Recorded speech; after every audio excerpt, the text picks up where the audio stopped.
Hello, and welcome to the TBI Podcast, Those Bored Individuals. What is up, guys, and welcome to a brand new episode of the TBI Podcast. Yeah. Hey! Woohoo! You might want to get that audio sorted out there, Ryan, just before we dive into it, because that was a bit screechy there. Oh, sorry. Nope, that's good, that's good.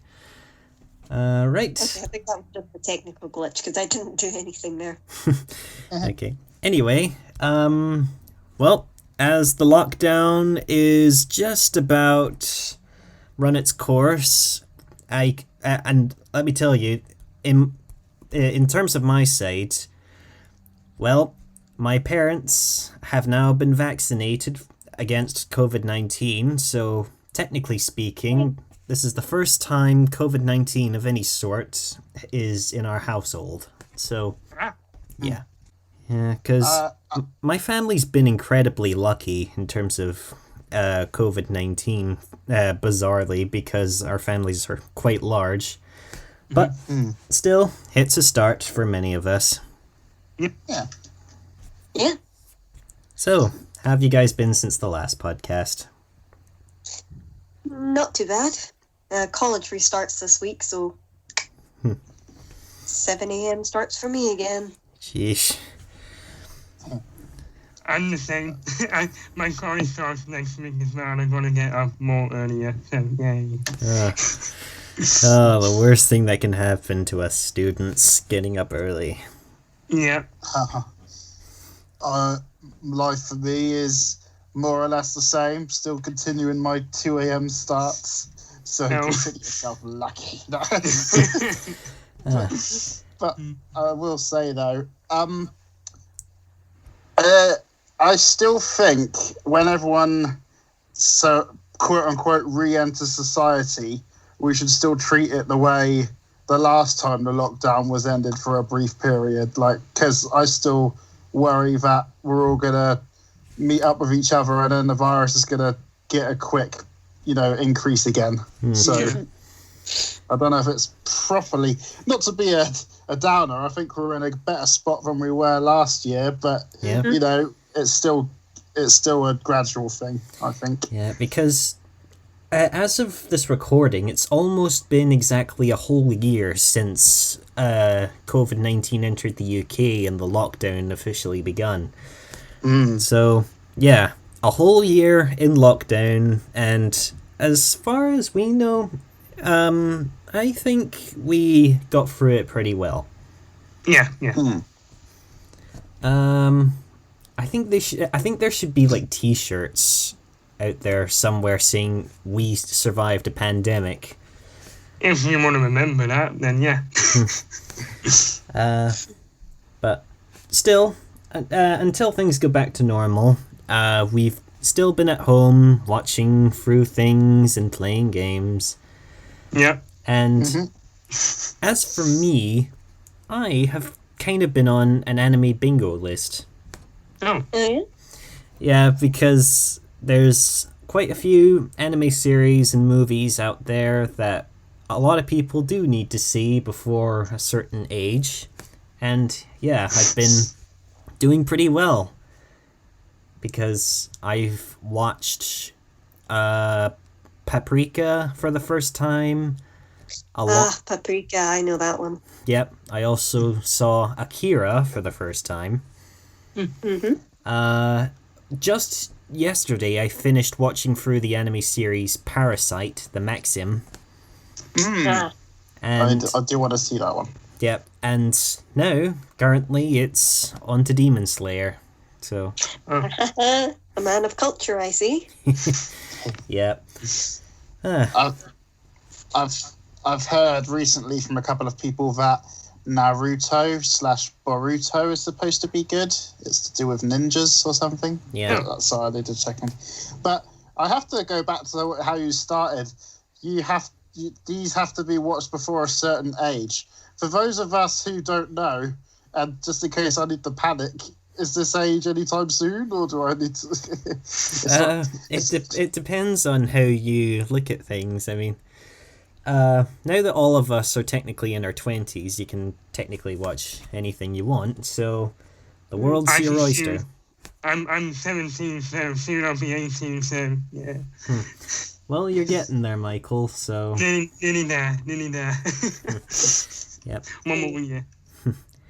So yeah, there's quite a number of different anime series and movies that are still on my bingo list.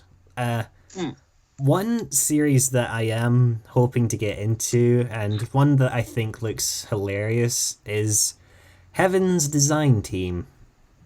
Oh, I have a sense I know what that's about, but do tell.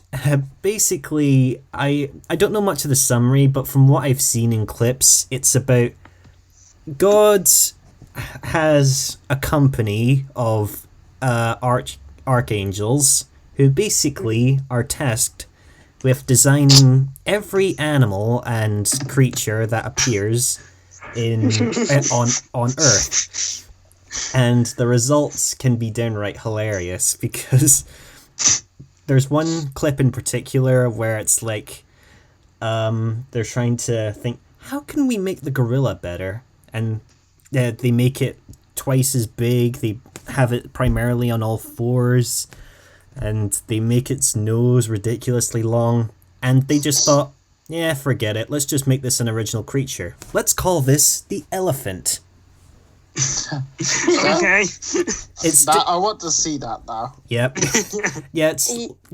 figured that's what it was about. I actually saw something kind of similar on YouTube. Like, it wasn't an animation or anything. It was just a guy reading some text, but it was something like that. It was like, God says this. Okay, take a horse. Okay, make it yellow. All right, give it brown spots. Make its neck super long.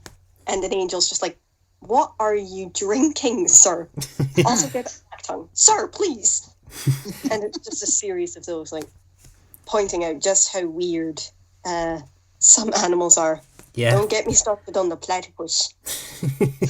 Yeah, because that's what I admire about what this series is trying to do, because it's like taking jabs at biology and science and saying, oh, a creature with 3 heads, oh, this probably won't work. Let's reserve this for the mythology department, you know? It's just jokes like that, and I think this show knows what it's talking about. Oh, God. Sir, look, I made a platypus. Oh, I put it in Australia with the rest of the freaks. Yeah. Okay. In that video, Ryan, was there a scene where they were like, let's go further, let's make it blue, and let's turn the spots into snowflakes? Just curious. No. No, I can see it happening. It might be somewhere in there, but either way, I'll be checking it out. I'll send you a later. Yep. So, have you guys seen anything interesting lately? I think it's a crime at this point. I know you've seen it, Dan, but I still haven't watched any WandaVision yet, and I should have done by now. You can if you want. I mean, it depends on how much from the series is going to be implemented into the movies themselves. But WandaVision, I think, has done pretty well for itself. And because Scarlet Witch and Vision are 2 of the most powerful and most iconic heroes for me in the MCU currently, it's nice to see them getting some attention. I don't know her name, but the actress who plays Wanda, you can tell she's having way too much fun in that, because I saw a clip and I was like, oh, this looks really good. So yeah, it starts off a little slow, but as it progresses, it becomes increasingly more interesting. Like, what is going on here? Yeah, it's the kind of thing that looks normal at a glance, but as it goes on, it's like, wait, this isn't right. Yeah. From the clip I saw, it looked deep and like this character study sort of thing. So I'm colour me intrigued. I want to see him. And for those who've not seen it, the general gist is, I think something akin to Doki Doki Literature Club vibes. I never thought about it that way, but I can see the similarities. Starts out normal, then sort of starts to degrade. Yeah, pretty much. But in a good way. Yeah. In terms of Disney properties, speaking of which, I saw Disney's most recent animated movie, Raya and the Last Dragon. Oh, Yeah, I've seen some stuff online about that. Now, regardless of what you think of this film, to me, I thought it was pretty well done. Because it kind of gave me Avatar: The Last Airbender vibes. oh, I mean, it can almost be compared to it because you've got the main lead who uses a large furry animal as transport to then travel around, gathering friends along the way, all to accomplish something, etc., etc. Oh, and there's dragons and such. So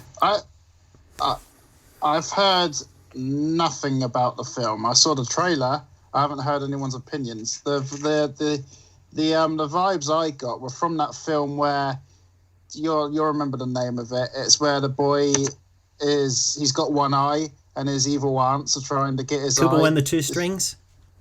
Kubo and the Two Yes, that's Strings. it. Kubo. I knew it began with K. I just couldn't remember. But yeah, it looks like something along those lines as well. Yeah, the most I heard about this movie was people complaining that the designers Elsa-fied the dragon. oh. Yeah, I haven't seen anything. yeah, because people have drawn comparisons to our main lead, Dragon, in this movie. I forget her name, I think Sisu, that's her name, I think.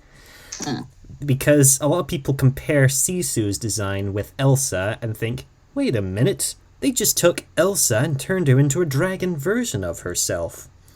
But Yeah, it's like the eyes and the general face shape is very similar, and it's It's like a cross between Elsa and the one from Moana. Look at the princess from Moana. That's Pretty what much. a wee bit. Huh? Moana's a bit different because her face is rounder, but it's the large eyes and the general face shape. Because in the original trailers, I think the dragon had a long snout and actually looked like a creature, and you couldn't tell its gender right away. But is it a male dragon or a female dragon or somewhere in between? But now it's oh yeah, that's meant to be a girl dragon, and that is an alarm I should have had. Sorry about that. was that our secretary calling in? I don't know. Sorry about that. I forgot to turn that off. Yep. Sonic, we told you not to come upstairs until you see more of your trailers, okay? Yeah, we'll talk about Sonic and Tails some point later in the year. Just keep your calls to yourself. But yeah, I can see the similarities between Elsa and Sisu, even up to the point where they both have elemental weather powers. So, yeah. Well, with Sisu it makes sense because dragons were associated with weather magic. Yeah, in Asian cultures and such. Yeah. But yeah, a lot of people seem to be a bit conflicted on it, but to me, I still enjoyed it. It was like, oh hey, Disney's producing original content for once. Wow! Oh my god. So, yeah. So far it's only in Disney Plus, so until the cinemas open up and somehow it comes out on Blu-ray, well, we'll leave that for you to decide. You're listening to the TBI Podcast. Well, aside from any bingo lists you have in terms of watching through film and television, there are a select few movies out there that a lot of people have decided to rewatch, and sometimes they can be just as you remember it, but other times you look back at movies you saw as a child and think, my god, this film is dirty. You'll know the ones I'm talking about. For the first one that I want to talk about is Robots from the people who made Ice Age. So, Oh. Yeah. Mm. So, my goodness, robots had a lot of dirty jokes in it. Okay. Example. For example, literally in the opening, right before the title of the movie comes on, you've got the main character's mum and dad, who everyone's a robot in this movie, in case you haven't got the gist of that. Yeah. The mother says, "Oh, honey, I'm sorry, you missed the delivery. But don't worry," and she holds up the package containing the parts to make their baby, and saying, "Don't worry, making the baby's the fun part. Wink, wink, wink." Oh no. And that was before the titles, and there's so many more. Mm. Because, good grief. What are your thoughts on robots? Well, I haven't really seen it, so I'm not too I sure. saw it a long time ago. It's quite good, and the premise is really interesting as well. Like, you never consider the idea of like a fully robot society and how it would work, but like, yeah, the idea of not naturally making a baby, but like buying one online is kind of Yeah, because... idea. And as they get older, they get new parts added to them to make them grow, essentially. So, Quote unquote. yeah. Dudley? It's, I actually quite like it. It's really a lot. It's like the film's kind of cute in some regards. Like they have like the joke. It's really funny. Is it? And they've got Robin Williams as one of the characters in it as well. Yeah, Fender. The secondary character. And I'd recommend it to you, Michael. It's a pretty funny film, actually. Okay, Like- well, I might have seen it when I was really young, but I can remember. You know, I think robots... it's one of those films you don't think much about, but you still have fond memories of. Yeah. In fact, I think it's more relevant nowadays because I think because there's a subplot in the movie where it's like, older versions of the robots are getting scrapped and they're only sticking with upgrading current ones. I think that is a pretty good metaphor for the LGBT community. Because when you think about it, the main villain basically says, well, you can either have this version of the upgrade or the only other version, but everything else gets rejected. I think there'll be other people who'll be able to explain it better than me, so yeah, I think it's a I'm good sure metaphor. there's plenty of like analysis videos on YouTube. Yep. Alright. Also, I don't know why, but whenever I think of robots, the images that come to mind are the main character, Robin Williams' character, and also that robot at the door that doesn't let anybody in. You know, the one who's always like, I'm yeah. not letting you in. Oh, gosh. Yeah, Big Weld's puppet-like secretary at the front Yeah. gate. He keeps opening the door, and then and when someone's about to walk in, he shuts it, and he's laughing like, "Oh, you thought you were going to go in?" And he's like, "You thought I was going to let you in?" It's like, "You thought I was going to let you in, but I'm not." Yeah. And it doesn't just stop at, like, dirty jokes. Some of the jokes can be quite dark. Because, now don't get me wrong, this movie is smart, but there is one scene in it where the joke technically ends in a fart joke, but let me elaborate on this. Because, basically, Fender and Rodney, the two main characters, they're getting along in their accommodation, and ultimately they start having an arm fart contest. Oh. Everyone in the house eventually gets involved, including Aunt Fanny, as the American version likes to call her, decides to let one rip, and it is just tremendous. Oh, no. The And lamppost robot. yep, that's what I'm talking about. Ah, poor fellow. Yeah, because outside there's a lamppost robot just standing there, and he starts choking, and he goes, "Lady, please see a doctor." And sorry, but you think it's just a normal lamppost, and for like ages, and then suddenly the guy goes,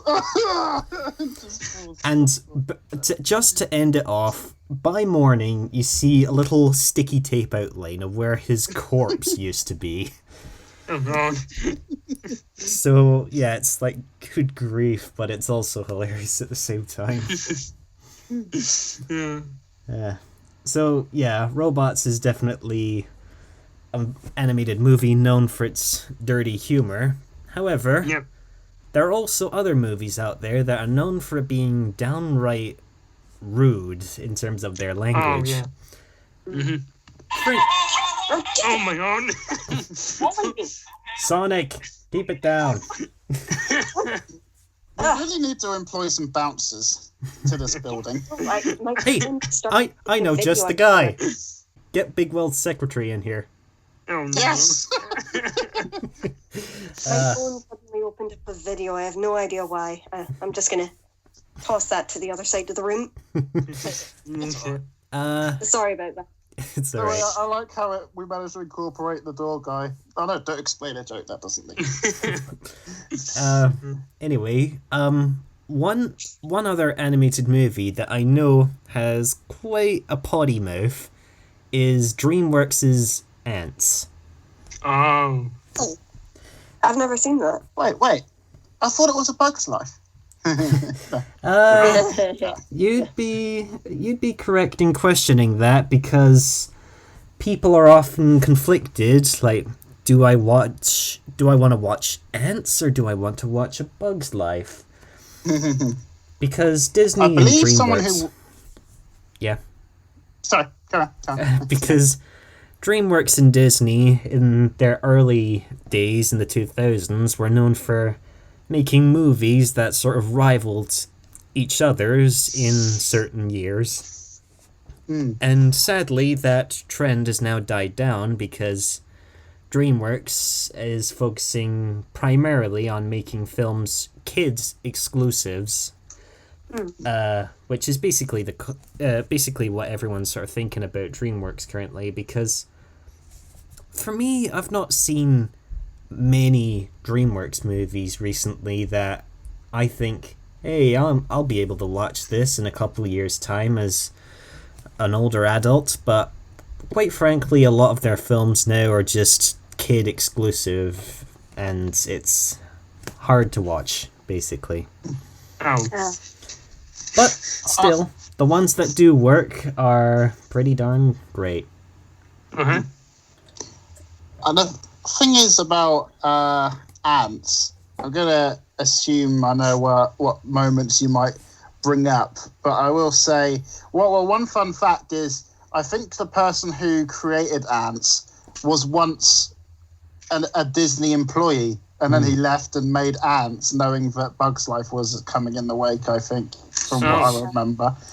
But also, you say, I know Ants has got some language in it, but I think it's because it came out that sort of time, back when films were more willing to take risks, you know, and stuff like that. Those were the days. Yeah.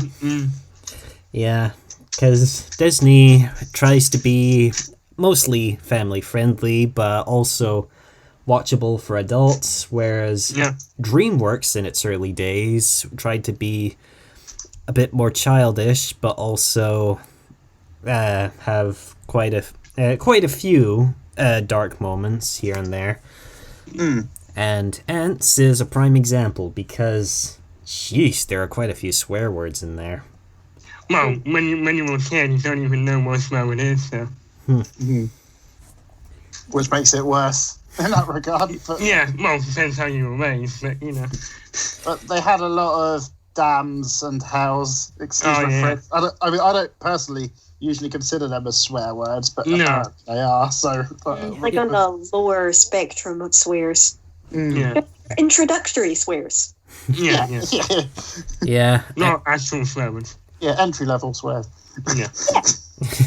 Yeah, I think although not exclusively an animated movie, but the live-action Casper movie was also partly guilty of that.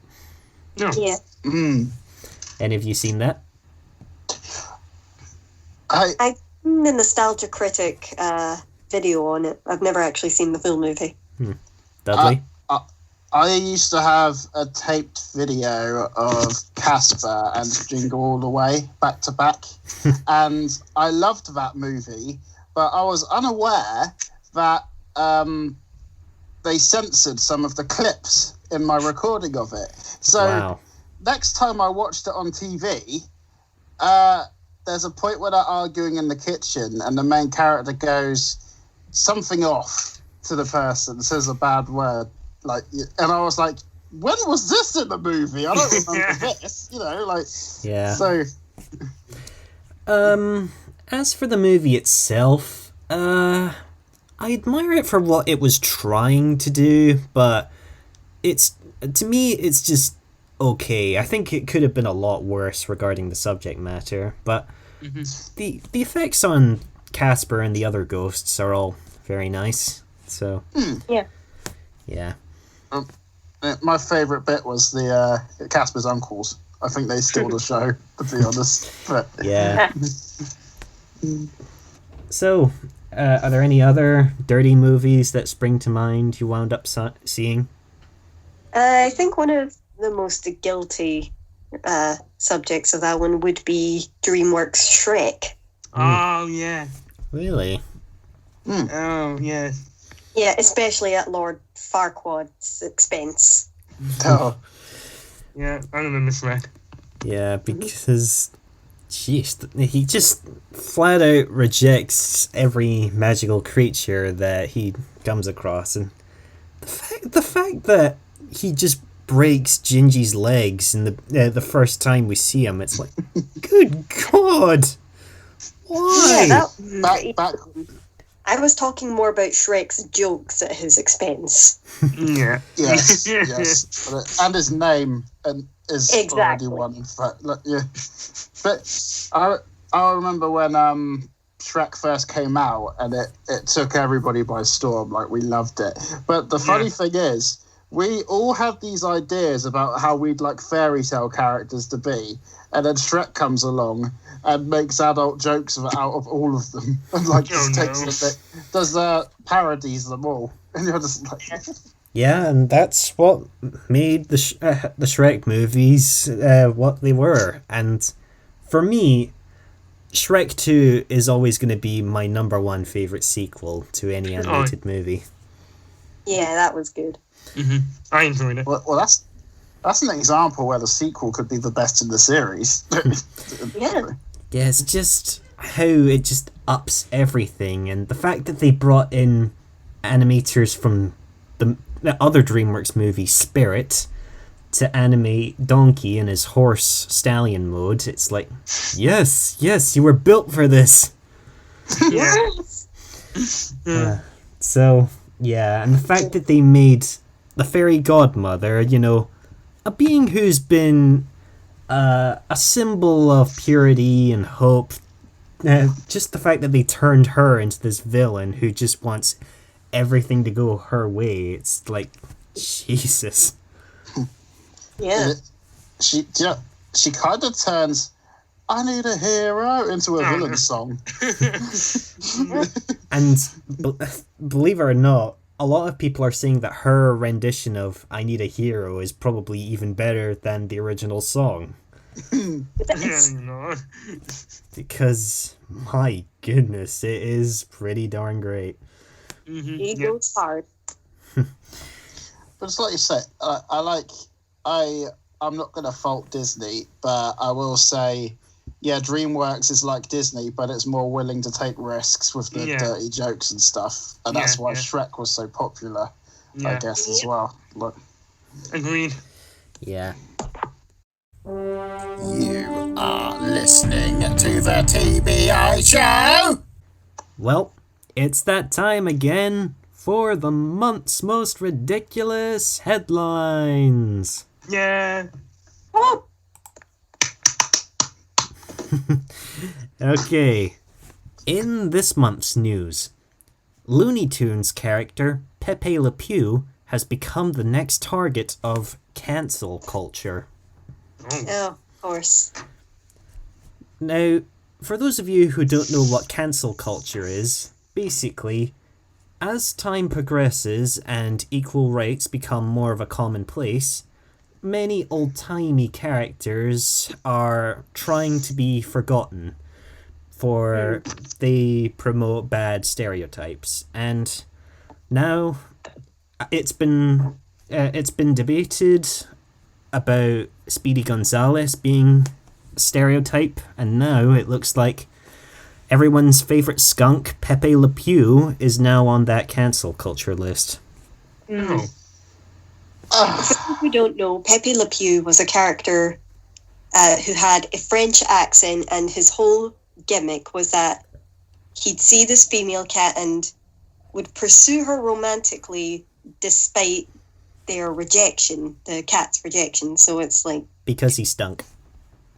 Oh, no. Yeah. Because that did play a part in a lot of the episodes. Nobody could stand being around Pepe because, being a skunk, of course he must be smelly. The cancel culture stems from the fact that he does not take no for an answer, which is a big problem in and of itself, especially with the Me Too movement that has been up in recent years.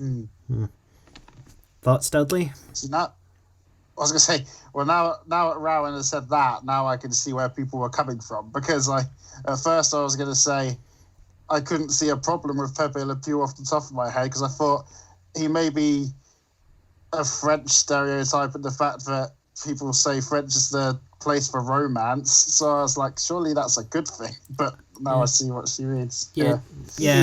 Because like this headline extends, it says people are debating whether he should, if he should be forgotten as he quote unquote normalizes acts against women.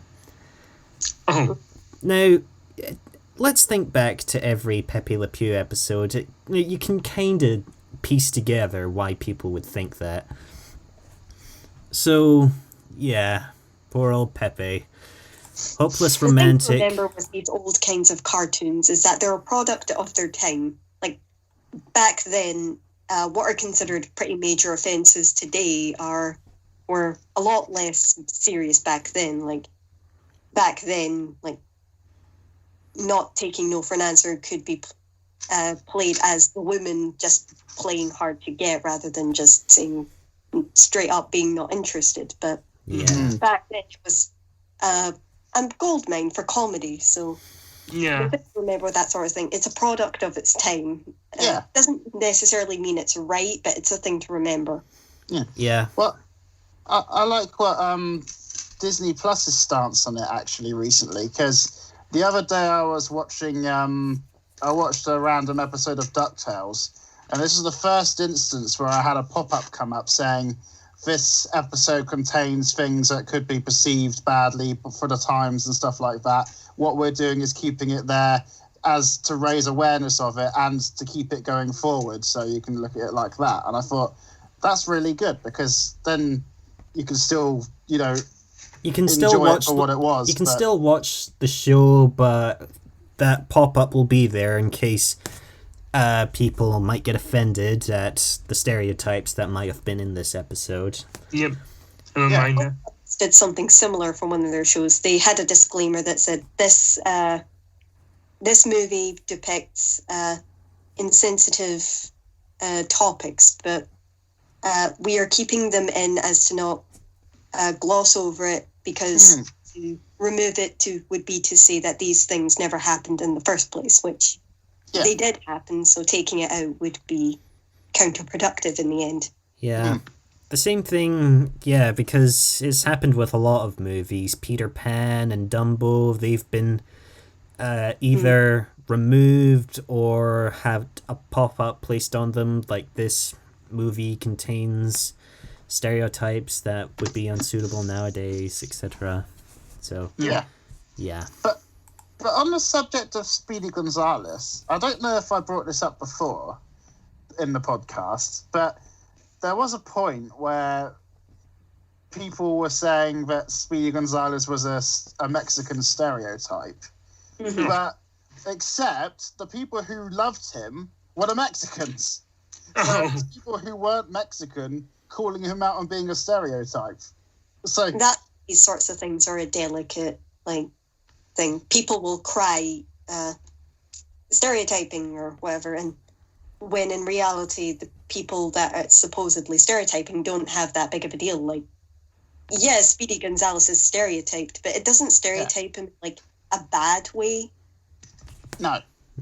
Yeah, it's not like he can't read, or he's only good for this or only good for that. But it's nothing like that. He's just a mouse that likes Mexican cuisine and goes fast. Yeah, okay. that's basically his theme. He's just a speedy mouse that just so Yeah, happens to live in Mexico. Yeah, and in the rebooted Looney Tunes show anyway, from what I saw, he's really died down from how he was anyway, so it's not a current problem, and it didn't seem like a massive problem back then either, so... Okay. Right. Okay, moving on to the next headline. We've seen this one for a while. Yeah. Don't worry, it's gets the message across. Mm. All right, so here's the next headline. A college student who can't tell left and right gets LNR tattooed to her hands as a permanent reminder. If it works, it works. Okay, Because it kind of depends on... Like, I can tell which is my left hand and my right hand, but when it comes to the perspective of other people, like, oh, do you mean your left or my left? Or your right or my right? Sometimes get mixed up. it's worse when you're on video call. Yeah. As long as she did it by choice and she wasn't strapped down and had her arms tattooed left and right, then I think it's okay, you know. No, literally just a letter R and a letter L on her thumb knuckles, I guess. So, yeah, that's out there. So, yeah. Okay then. I suppose. All right. That didn't happen. Okay, here's the next headline. Disney, having now owning 20th Century Fox, is shutting down Blue Sky Studios. Oh. No! No! Because Disney is primarily a producer of animated movies, and the fact that they technically now have Blue Sky, they're like, meh, we've already got your movies, you've produced enough, your animators are now working for us now, so let's just put Blue Sky to rest. Because Blue Sky have not had the best of luck producing many memorable movies. I mean, aside from Robots, Ice Age 1, and Rio, was it? Rio and Rio 2. Yeah. Aside from that lot, they've not really produced that much memorable stuff. No. Ice Age was their biggest thing, and boy, look how that went. Yep, they just milked it dry. Yeah. Wow. Because It's a shame. they had a great first movie, but slowly it just got worse and worse. You'd think that Ice Age sequels would involve a Widow. The baby from the first movie growing up, remembering these animals and maybe meeting them again like 20 years later. Yeah. Nope. Because I was thinking that myself, like, didn't we have humans in the first movie? Where did they all go? Yeah. And by the third movie, we've got the dinosaurs? Like, what? Yeah.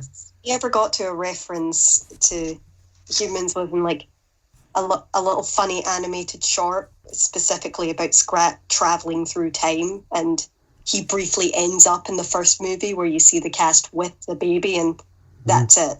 That's all the reference there ever was to the first movie. I hear online that a lot of people hated the design of the baby in that movie. Oh. Product time again. Regarding what you said there, Rowan, if if they went the direction that this kid eventually grew up and he did look better in the sequels, I think a lot less people would complain. So, yeah. Possibly. Yeah, it'd be chalked up to a product of its time and the animation quality they had back then. Yeah, yeah, exactly. Yeah, because a lot of CG characters, CGI has progressed an incredible amount since its first appearance. Comparing Toy Story 1's graphics to Toy Story 4, you can definitely see the difference. Yeah. Yeah, some people have put a side by side of the dog from Toy Story 1 to the cat in Toy Story 4, and like the difference it makes. Mm-hmm. Yep. More of a approach in higher technology. Yeah. I have to explain my outburst earlier with the no, but I love the Rio films a lot. I wanted to see a third one, and if that's happened, I don't know if I'm gonna get it. But there was a point where I thought decent animated films aren't really being made for a while. Like there was a year where I was like, oh, nothing good's coming out. Saw the poster for Rio and thought the same. I thought, okay, you've got a parrot stroking a monkey like a cat, like a James Bond villain or something. That looks rubbish. But so I got invited to go and see it, and I was like, oh, well, I'll check it out if I'm being invited to see it. And I fell in love with it. It was amazing. And the sequel was just amazing animation. I got it, but I just haven't got the CD still. Yeah, all in the name of a good cause to bring awareness that this animal is endangered. So, yeah. Okay. Oh, and speaking of Toy Story, this next headline is technically Toy Story related. Mr. Potato Head is to get a name change after being made gender neutral. So not the character Mr. Potato Head, the toy brand itself. So from now on, they're just going to be called Potato Heads and not just Mr. or Mrs. So that's fair enough. Oh no, what a company will be. I'm sure there'll still be Mr. Potato Head and Mrs. Potato Head, but the company will be called Potato Head. Yes. The accessories will probably be gendered, but the actual thing would be like. Yeah, I can see why they've done that. Yeah. So, understandable change. Right. And now for the last headline of the night. And this is quite an alarming one. Disney reportedly wants to make Alien their next mega franchise. Oh. So, yep. Now, like we brought up a number of times before, now that Disney owns 20th Century Fox, they now own such franchises as Alien. Oh no. Just imagine the trailers. I know you want to. I'll give a brief overview of that. 1 and 2 are perfect. Yeah. 3 is a bit hit and miss. Everything past 3 is an abomination. And they ran it into the ground so badly. I could see Disney saving it, but if they couldn't save the end of the Star Wars sequels, I don't know if they can.